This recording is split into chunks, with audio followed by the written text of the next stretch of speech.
I persuaded Sherlock Holmes to take a brief holiday with me. As we rumbled through the countryside, it was a comforting thought indeed that for a while anyway, there would be no desperate men at the door of our flat in Baker Street, no life and death cases to solve. Ahead were 4 whole days as suspended and happily uneventful as this train trip.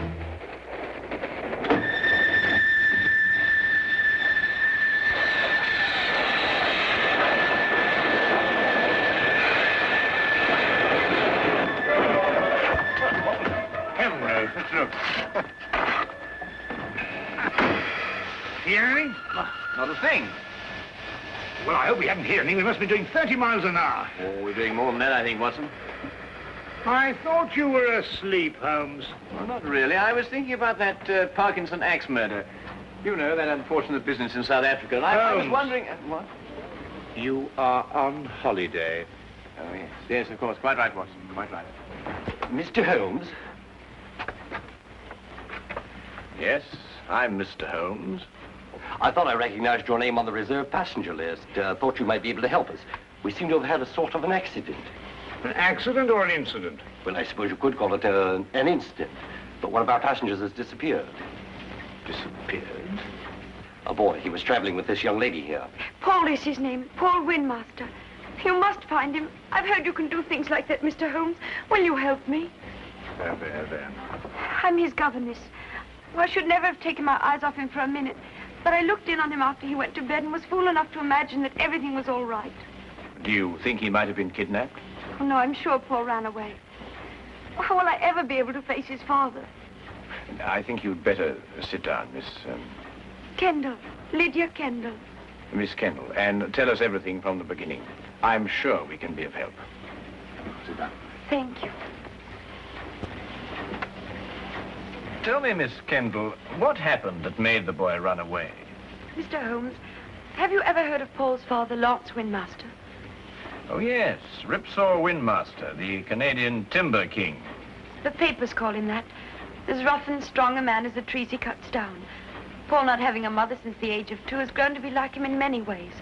Independent, wild. Believe me, I've had a full-time job. I can imagine. Mr. Windmaster never disciplined him. Was actually proud of Paul's spirit. Until one day, rather suddenly, it struck him that he was bringing the boy up improperly. You asked me what caused the boy to run away. It was just that. And yesterday, when I went out to fetch Paul, I began to see the first signs of what was about to happen.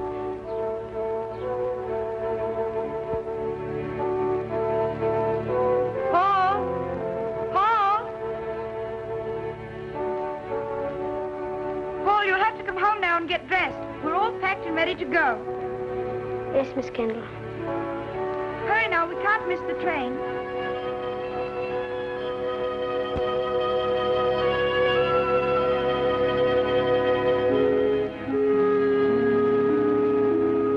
When you arrive at the school, you'll take the boy directly to the headmaster. He's received a full letter of instructions from me, and... Oh, there you are, Paul. Your Uncle Cecil's just arrived to say goodbye to you. Here's wishing you success, Paul. Thank you, sir. You will be taught to be a gentleman. Something which, your mother forgive me, I failed to do. Yes, Father. What have you got there? White mice. White? Now, look here, Paul. You certainly don't intend to take them to school with you. Well, I can't leave them here. Nobody would look after them. Now, that's foolish. Nobody really cares about white mice here, except me. Well, you can give them back to whoever gave you them. You mean Coco? Who? Coco the clown. I'm afraid I introduced him to Coco the day I took him to the circus. They've become rather good friends. Well, I couldn't give them back. He gave them to me as a gift. Paul, I don't care what you do with them, but you can take them with you, and that's final. All right. Leave them here, then. Good boy. Well, you and Miss Kendall had better be off. Well, what's the matter? I don't want to go to school. What? You didn't go to school? Why should I? Times were different when I was young. You don't know what you're saying. I have my horse and my white mice, and Coco and I are supposed to meet next week. You can't run wild all your life. You'll grow up to be a savage. But Lydia could teach me everything I need to know right here. Miss Kendall isn't a teacher. She's a governess. She knows as much as anyone. Now listen to me, Paul. One day you'll come into possession of everything I own. This estate, my lumber mills, everything. When that day comes, I want you to be equipped to take over. Well, I don't have to go to school for that. And I don't have to wear a tie and jacket either.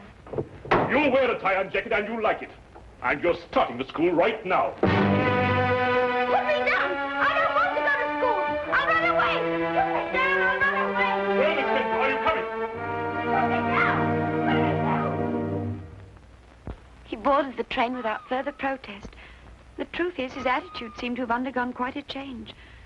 By the time we started out, he behaved almost as if he were looking forward to going to school. But of course, the whole thing was a ruse to put me off my guard. You said before you saw the boy after he went to bed. Now, what time was that? About 8. And what time did you find that he was missing? About an hour later, I heard a thud coming from his compartment and went to investigate.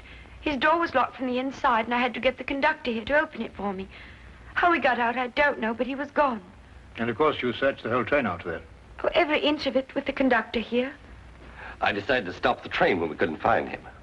Oh, conductor, I believe there's a steep gradient just a few miles beyond Darcy. Yes, there is. Now, how slowly would the train be going at that time, do you think? Oh, about 5 miles an hour. Very slowly, sir. Well, in that case, I suggest that we borrow a cart from a farmer in the vicinity of Darcy and go back and search that area. Yes, sir. I'll take care of it immediately, sir. What was the number of the boy's compartment? 37. Well, Dr. Watson and I'll take a look at it. No, there's no need for you to come with us. I think you'd better stay here and rest. Now, you mustn't worry. Small boys make a habit of disappearing and reappearing.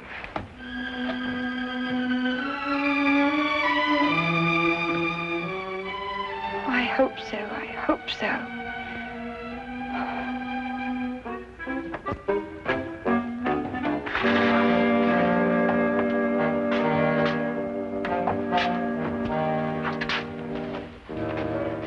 Well, you certainly simplified the search and narrowed down the area to Darcy. Here, Watson, give me a hand with this window, will you? Yes, sir. All the same, these train windows. Yeah. Well, that was the thud Miss Kendall heard, the sound of the window being opened before the boy jumped out. By Jove, you're right. The question is, who helped the boy open the window? Well, it took 2 of us to do it. Exactly. Good heavens, Holmes, do you mean that he must have had an accomplice? Of course he must have. Yes, but who on earth would want to help a little boy to run away? Well, when we know that, Watson, we will have the answer to the problem of the boy who didn't want to go to school.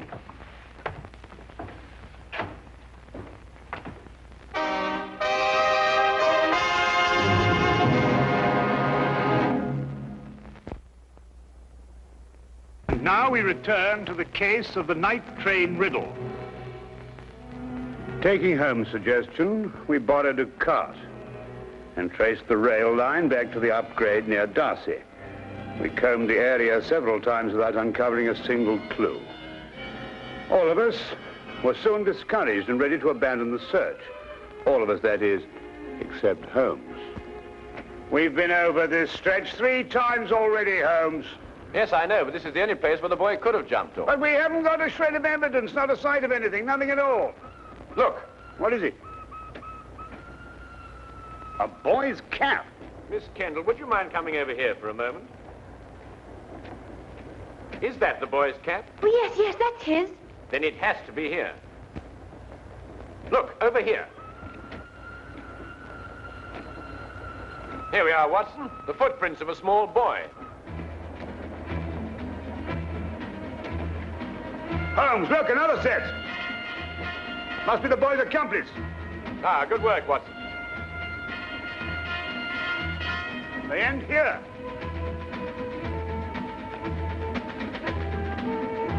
Then it's quite clear what happened. Not to me.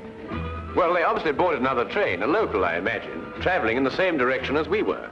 We do pull alongside a local here, Mr. Holmes, the up train from Royal Minster. Well, how can they do that? Change trains in midstream, so to speak.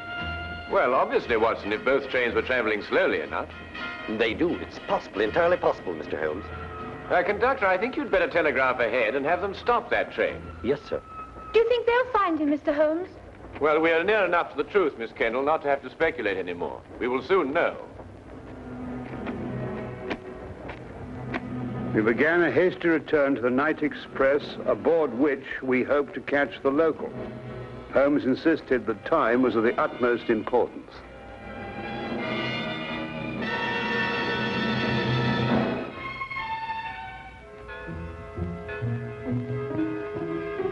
Paul. Pardon? I'm sorry. I thought to another boy. Perhaps the next compartment. This is the last one, miss. You held out so much hope, Mr. Holmes. How many stops did the train make before Darcy? 3, same as usual. Did you notice a boy get out at one of them? Not that I remember. There was a boy. I talked with him. He got off with his father at Manborough. Are you sure? Yes, there was that pair. Blimey, I clean forgot. What did the father look like? Medium-sized, grey hair, ordinary face. Wait, I noticed when I inspected his ticket there was something about his fingertips. They were red. Red? Yeah. I thought it was strange at the time. That's most observant of you, conductor. That proves it, Watson. Holmes, do you know who he is? Of course. Coco the clown. Coco the clown? He was the boy's friend. But more than that, there's the red fingertips. The significance of which completely escapes me. Rouge, Watson, the same kind of clown uses. He was evidently in a great hurry to catch the train. He didn't have time to remove it all. Well, if you're only right, Mr. Holmes. And unless I miss my guess, we'll find them both in Manborough now.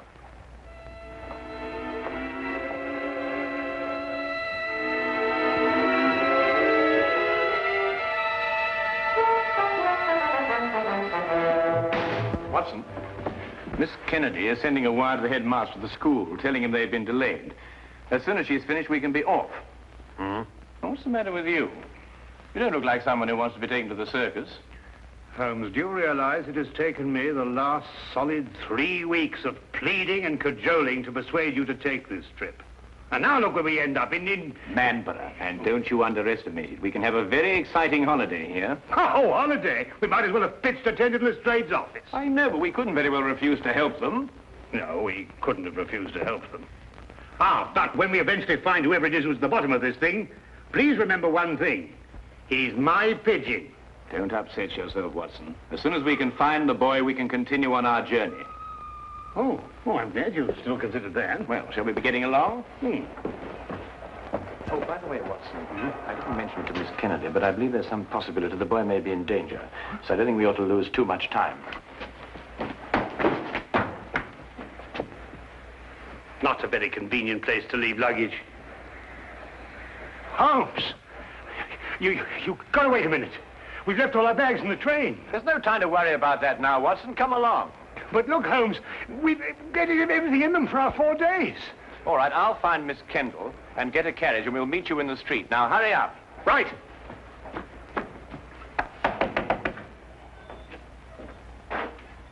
Could you tell me if the night express has gone yet? It had to switch back to the main line. I wondered if it was still in the yard somewhere. I'm awfully sorry, sir. You must have the wrong town. No, I know where I am. I'm in Manborough. Right you are, sir. But the night express doesn't stop in Manborough. Never has. Except once. But confound it, man, I know it stops here. Oh, no, sir. The only time the night express ever stopped in Manborough was in the summer of '88. A wheel fell off the locomotive. Right out front here it happened. It stopped all right that night. Now, look here, this is urgent.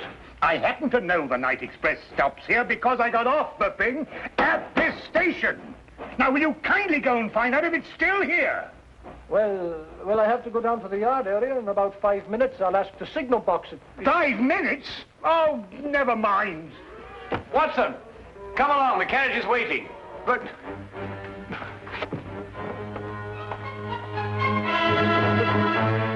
the luggage.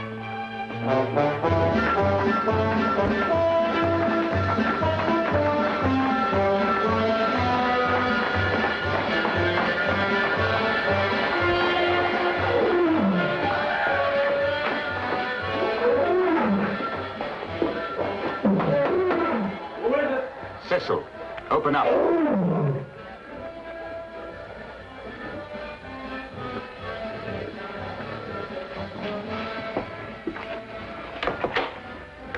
Did it work? We jumped off, switched trains. Ta-da! Like a couple of acrobats. Where's the boy now?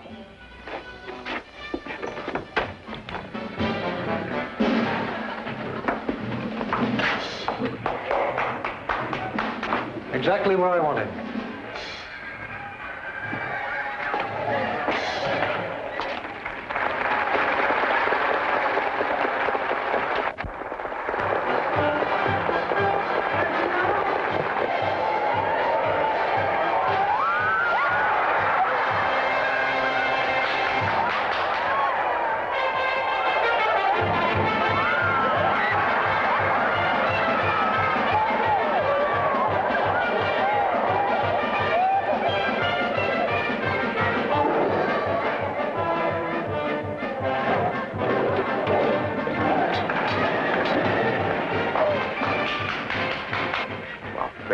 Get it over with.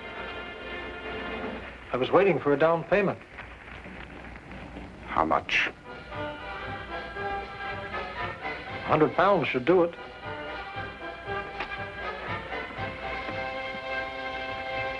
That's cheap enough to show you good faith.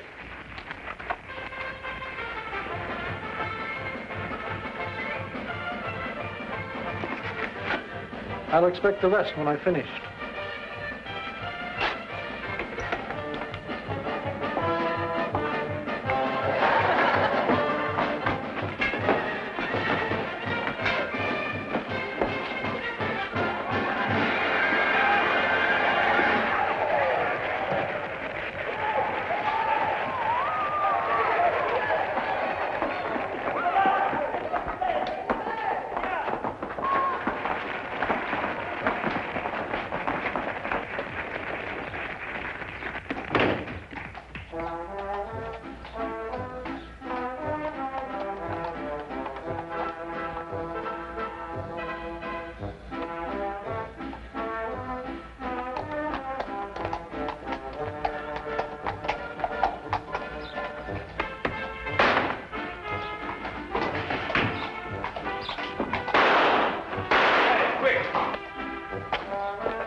Take this gun and fire it up into the air. To the air? Yes, just to pin him down. What are you going to do? Well, I'm going to find out who he is and why he's trying to keep us from the boy. Well, go on, Watson, fire it. Sorry, Holmes. This one's mine. What? Watson! Watson, here! Fire it, Holmes. Fire it! Oh, very well.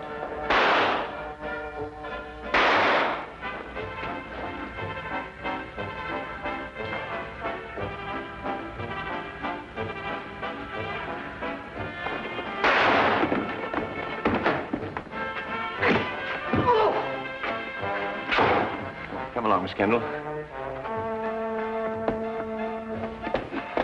Watson, you're a fool to have taken such a risk. No, with you covering me, I couldn't miss.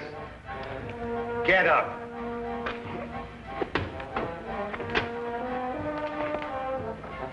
It's Mr. Windmaster's brother.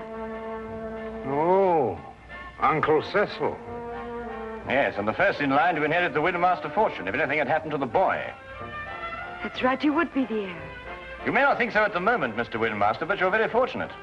If the boy had been killed, you would most certainly have been hanged. Hanged? Yes, hanged. Stop him. Stop who? Coco, he's about to kill the boy. Push him off the catwalk backstage.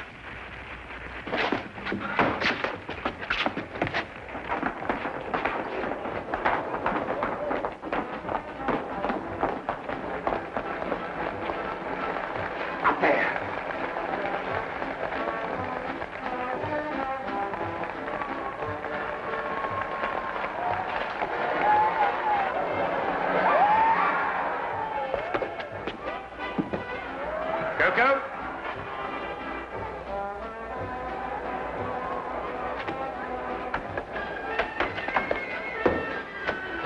Don't come any closer. I'm coming down.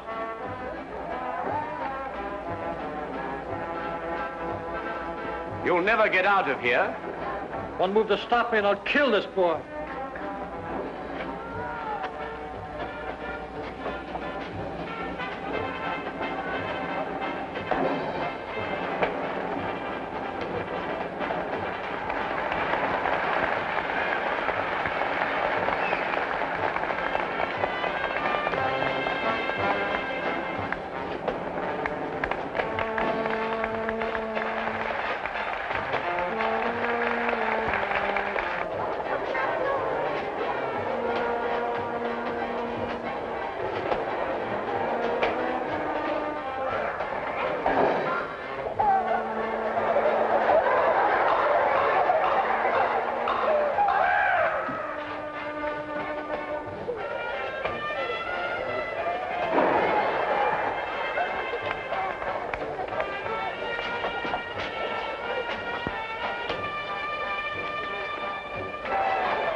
Perfect timing, Watson.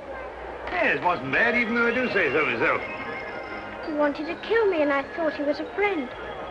Well, that should teach you a lesson, Paul. No one's a friend who encourages a boy to run away from school. Why, what would have become of Dr. Watson here if he hadn't gone to school? Well, it's very simple. He'd never have been able to accomplish that trick. But all he did was to... In dropping that counterweight, young man, I had to know the speed of falling objects, the theory of weight and counterweight, and of stress and resistance. Now, if I hadn't studied physics, there's no telling what might have happened to you. I never thought of that. No, of course not. Well, just you think of it from now on.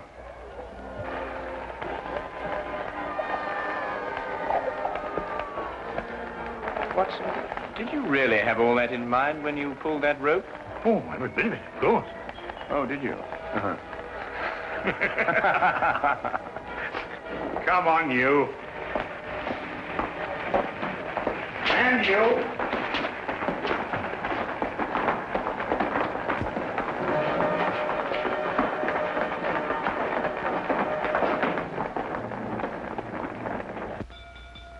If you're looking for the time of the next London train, it will be along in 10 minutes.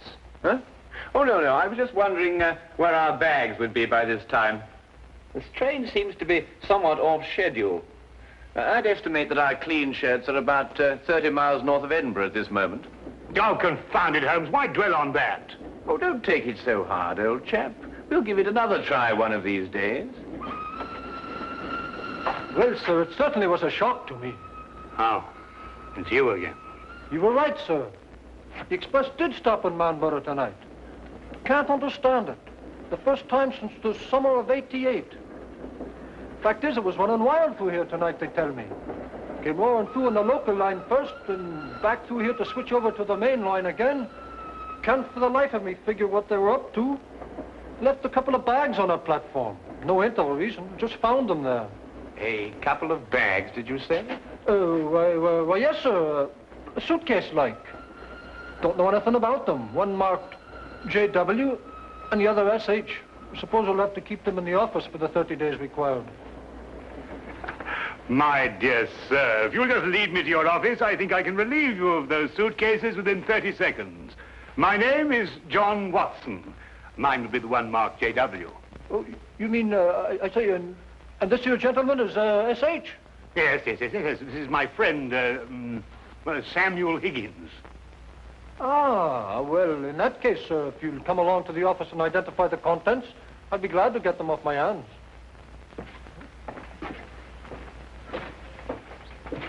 Samuel Higgins? Yes. You see, we have 3 whole days left. And I'm quite sure that nobody will want to interfere with the holiday of Samuel Higgins.